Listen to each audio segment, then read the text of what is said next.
Hi, I'm Peter McGough. I'm here with Dorian Yates, six-time Mr. Olympia, fellow Brit. We're at the Masters Olympia in Miami. We first met in Morecambe, which is a bit different to Miami. By the sea, so there's something something in common there. But Morecambe is a northern seaside town, as we call it in England. So it's by the beach, but it's definitely not Miami Beach. It's cold, it's rainy, windy. 1985 was my first contest that I did in the EFBB, which is IFBB in England, novice competition. So I went there I felt fairly confident about, I could probably win the novice competition. But as you know, you were there. The reaction that I got from the crowd and all the judges and everything was amazing. So that day I knew that I could be a good bodybuilder. I don't know about being a Mr. Olympia or anything like that. I really wasn't seriously thinking about that. But the reaction I got told me that, hey, if you can get this reaction at this point when you've only been training for like a year and a half, then perhaps you've got a future in this and you're in the right place, you're doing the right thing. I mean, you were 23 at the time. You've just celebrated your 50th birthday. I was 34, 35. It was only like a few minutes ago. And here we are in Miami. We've both come a long way. And that day, I mean, it's engraved in my memory. I don't think I've ever told you this side of the story. I'd heard stuff about you from Jeff Collins, the photographer who's from Birmingham, but in those days there was no internet, there was no iPhones to send pictures, so we didn't really know. Rumours though, and they spread really quick, in those days. The guy from this gym knows this guy. The word used to get around, so it was communication wasn't as fast, but yeah, the word definitely got around. And I got late to the contest because they're going up the M6 there. The traffic was horrendous. And I saw Frank Richards across the hall.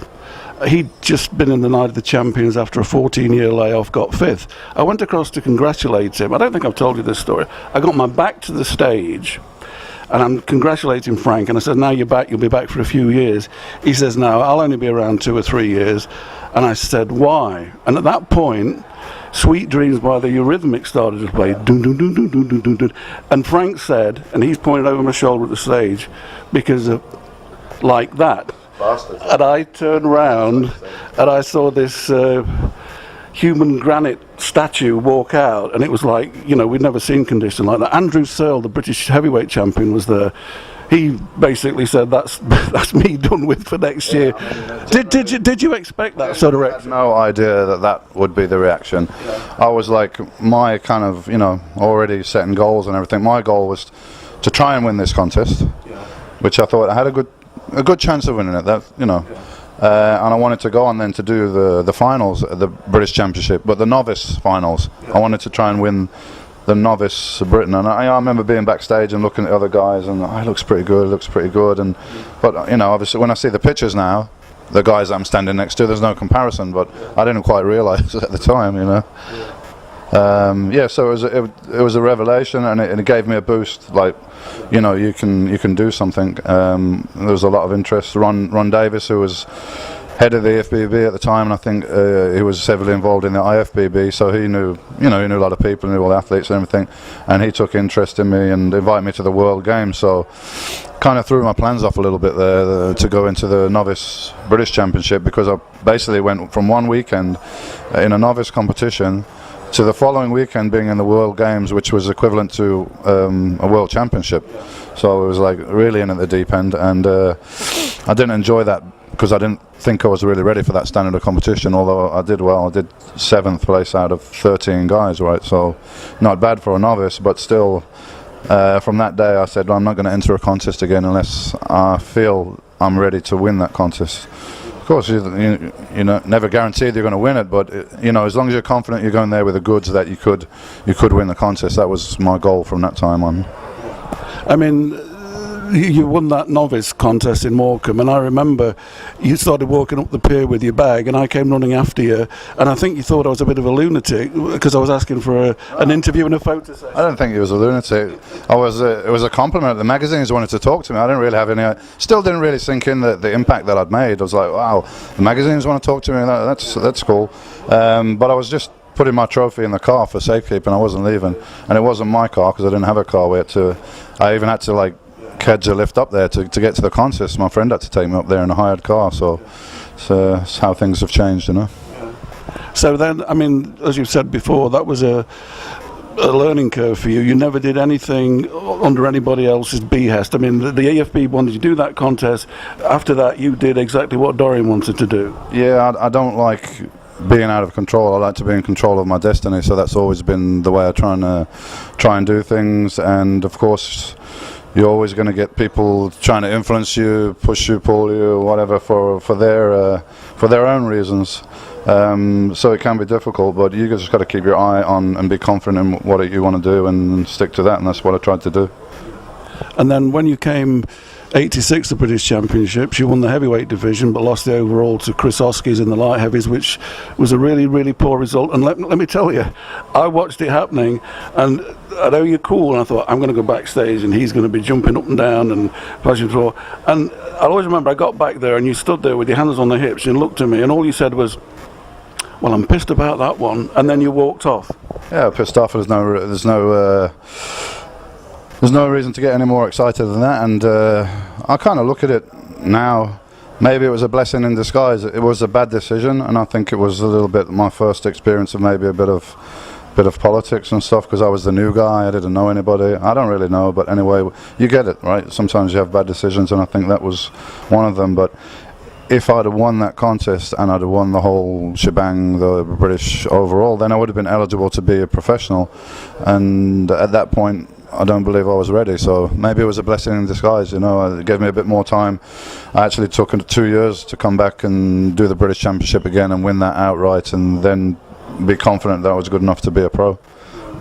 And then if we fast forward, you won the British, you were in hell of a shape. I'd just been to the Olympia, the 88 Olympia, and what I saw on stage at the British, because it was fresh in my mind, I was totally confident you would have been top 6 at the Olympia in that condition, and you were still a work in progress.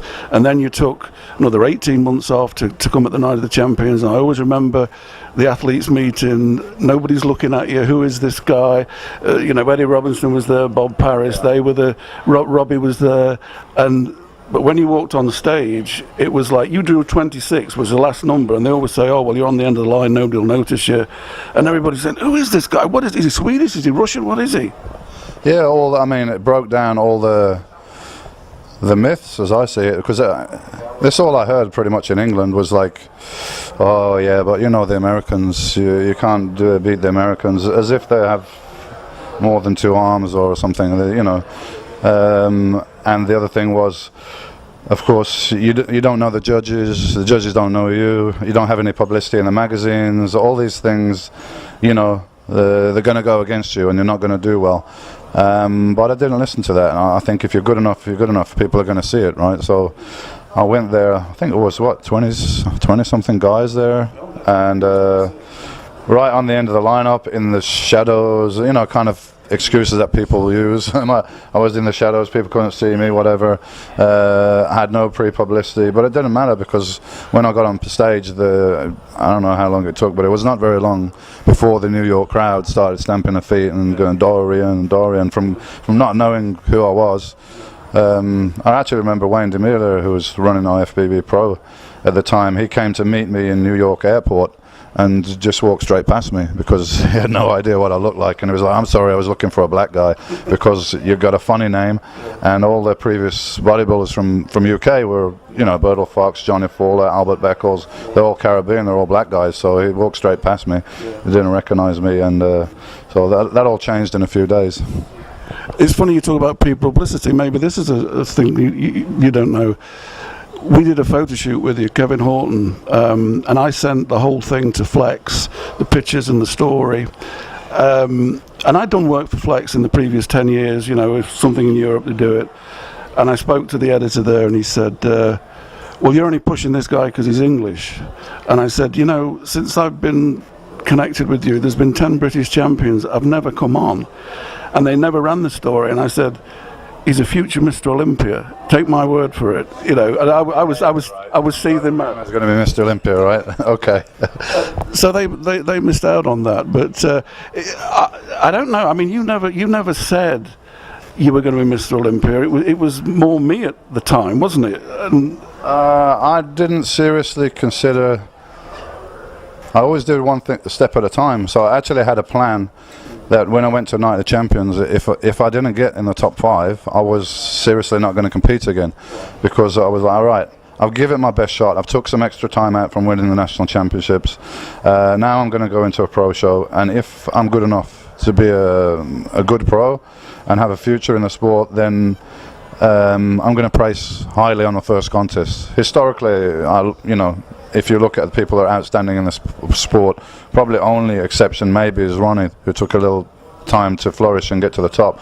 But normally all the guys, Tom Platz, Rich Gaspari, Lee Haney, all the big champions, that you can see straight away, they come in and boom, and they make an impact. So I was like, this is a lot of sacrifice, a lot of work for me, for everybody around me, and I'm not going to continue to chase the rainbow if there's no rainbow, there's nothing at the end of it. So yeah, unfortunately I got second on that first contest, so that's the history. I carried on.